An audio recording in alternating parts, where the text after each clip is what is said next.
Half-Life is one of the most consistent franchises of all time.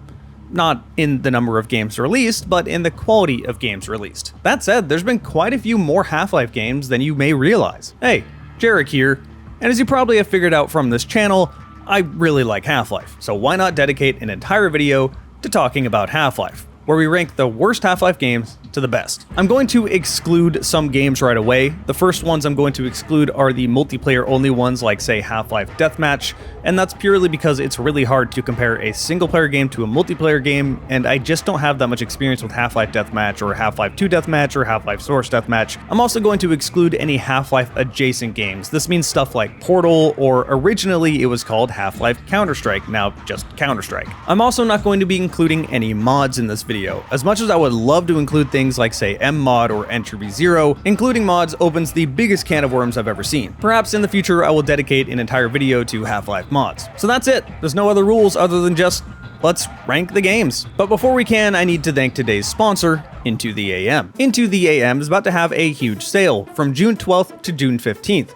This is the best seller sale, where things are around 20 to 80% off. Considering we're in the early days of summer, at least early days up here in the Pacific Northwest, assuming summer didn't start incredibly early like it did this year. Why did summer start in early May? Anyway, now would be a really good time to get yourself some new summer clothes. Into the AM makes incredibly comfortable clothes that are very soft, they stretch, they don't rip, they don't have a tag on the back of your neck to scratch it. I was just wearing one of these shirts when I went out mini golfing when it was 90 something outside. Why is it so hot? To reiterate, I'm recording this in May in the Pacific Northwest. Don't come at me saying that's not hot. I don't care that you live in Arizona. Also, I recorded that in May. It was spring, which apparently doesn't exist anymore. Anyway, for the rest of you that want to buy any of these clothes, ranging from pants to coats to t-shirts to hats, if you don't want to wait for that sale, you can go to intotheam.com/dragonshirts and get 10% off site-wide, and that stacks on top of the bundles. So be sure to check that out. Working with this company is incredibly easy, and they make very good products that I am totally happy to show for. Okay, the list.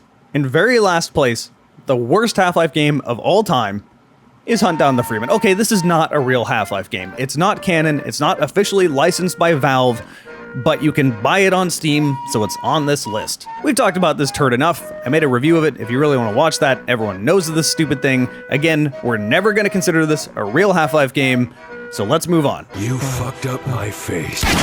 Second to worst, Prospect. This is another Hunt Down the Freeman situation. It's not a real Half-Life game, it's not really licensed by Valve, but you can buy it on Steam. I've actually not made a video of this one yet, maybe I will in the future, but this is effectively supposed to be a sequel to Opposing Force in a sense, where you play as Adrian Shepard, but it's very not good. I'm honestly very surprised both Hunt Down the Freeman and Prospect are purchasable games, retail games on Steam, using Half-Life assets. They really shouldn't be, and neither of them are good. Prospect is nowhere near as bad as Hunt Down the Freeman, but that says a lot about Hunt Down the Freeman. Okay, from here on out, all the rest of these games are good games, mostly because they're actually licensed Half-Life games. Codename Gordon. Yeah, we got a Half-Life side-scroller.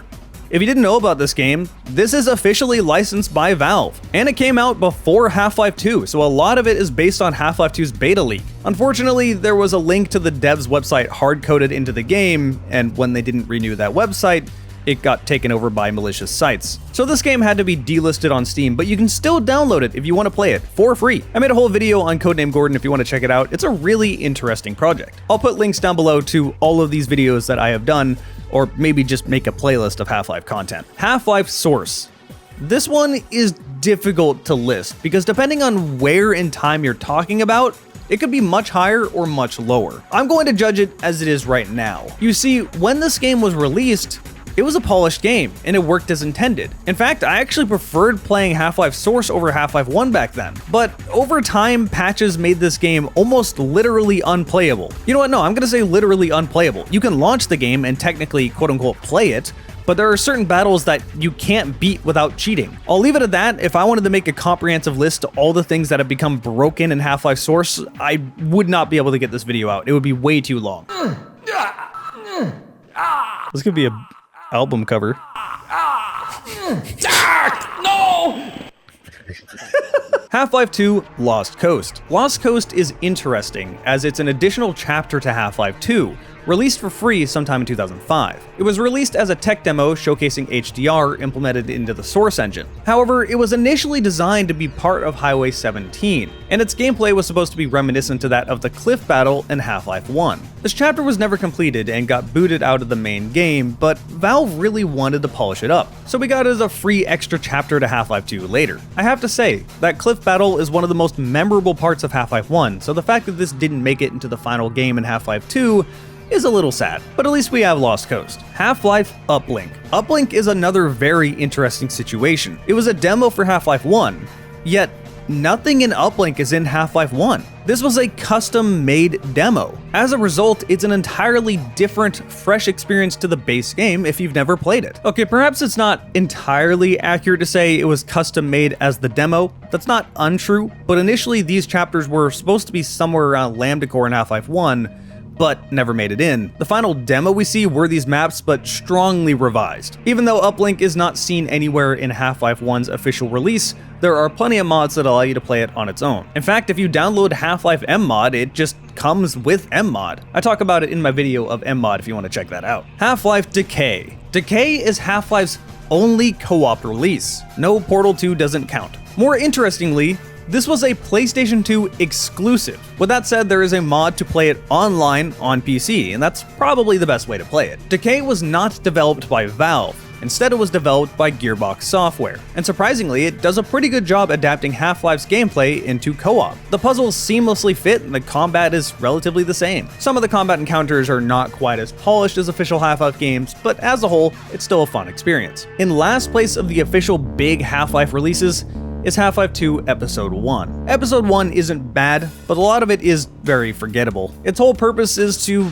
more or less just fill plot holes in between Half-Life 2 and Episode 2. It's an awkward middle game where you're not doing anything more than escaping City 17. And again, it's not bad, but the only thing that really stood out to me was that one battle in the hospital, and the rest of it kind of just goes out of my head. Very polished like all Valve games, and you definitely won't regret playing through it, but you'll probably only play it once. Half-Life Blue Shift. This is the game I think most people respond to when you ask what the worst Half-Life game is. While I don't get the impression most people hate it, I've definitely heard some people have strong opinions about it. I can see where they're coming from, but I don't really agree. I think Blue Shift is a little overhated at times. It definitely is slower than the others. It feels like half of the game is basically the Black Mesa East chapter, where you're walking around listening to NPCs talk. It is interesting that this is the first time the Half-Life franchise tried something like this, and again, it was developed by Gearbox, not Valve. It is also really interesting that you play as Barney Calhoun, the security guard that you see at the beginning of Half-Life 1.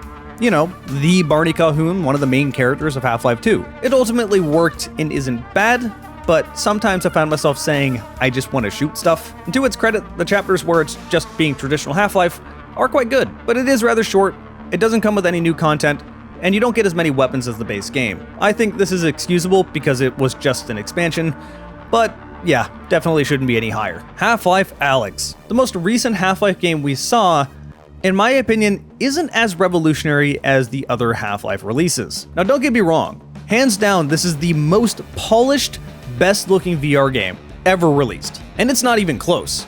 As a storytelling game, it simply just is the best VR game. With that said, Valve was heavily invested in their Index and VR gaming as a whole. VR gaming has a huge barrier of entry. Not only do you need a good gaming PC, and you have to buy a VR headset, but you also have to get your VR legs and figure out an entirely new medium, an entirely new way to play video games that you've never done before. Because of this, gameplay-wise, Valve played it really safe. You only have 3 weapons, there's no two-handed weapons, you can't jump, you can't climb anything. Consider that every Half-Life game before this was revolutionary both in tech and gameplay, and this makes Half-Life Alyx the best experience for getting into VR, but once you're into VR, you see all these other games that do a lot more. Hell, Boneworks came out before Half-Life Alyx, and it had two-handed weapons, melee combat, and all the stuff Half-Life Alyx doesn't have. If the only thing you want is a good storytelling game and good graphics, then yeah, you're probably going to get upset at everything I just said, but if you're wanting objectively deeper gameplay, then you're probably going to be drawn more towards Boneworks and Vertigo 2. To reiterate, it's still an amazing game,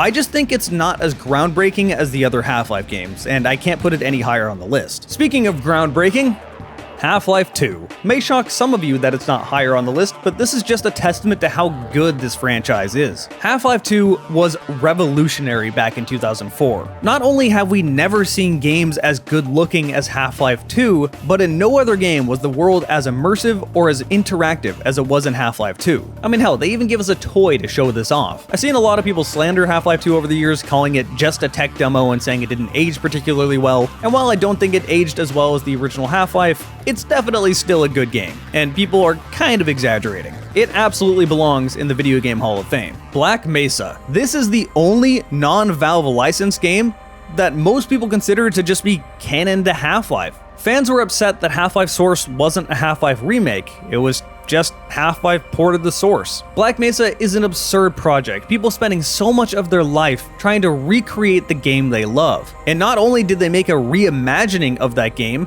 they rebuilt Xen entirely from scratch. Ignoring that Interloper goes on a little too long and isn't particularly great, the rest of Xen is fantastic. Xen alone makes me not upset if Black Mesa is your introduction to Half-Life. Just don't tell me that Black Mesa replaces Half-Life 1, because I vehemently disagree.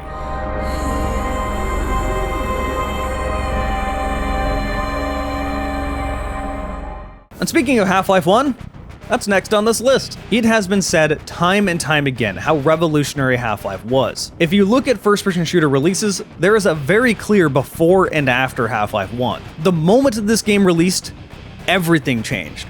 Every first-person shooter wanted to be an immersive shooter like Half-Life. We went from everything being Quake to everything being this. And I couldn't be happier. Nothing against Quake-style games, but man, Half-Life-style games are just exactly what I want. I prefer Half-Life 1 over Half-Life 2. I love them both, don't get me wrong, but Half-Life 1 just has a lot more variety, both in weapons, map design, and enemies. And speaking of variety, next up is Opposing Force. This takes everything good about Half-Life 1 and adds to it. It's crazy that one of my favorite Half-Life experiences was made by Gearbox. Anyway, you play as Adrian Shepard, a Marine. Just in concept, this is really interesting. And there's an entire new group of aliens called Race X. And you get entirely new weapons. If all you wanted was Half-Life but more and bigger, then you're really going to enjoy Opposing Force. But that leaves just one Half-Life game. Maybe my favorite Half-Life game, maybe not, but I do think this was Valve's peak. That's Episode 2.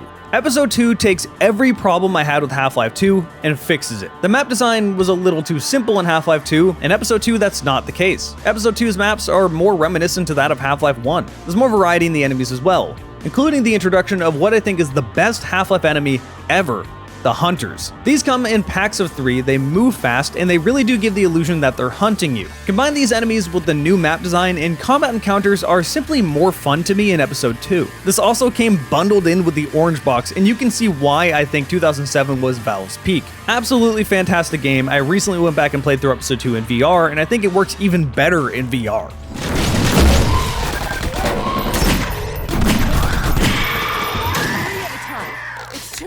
So that's my list of Half-Life games ranked from worst to best.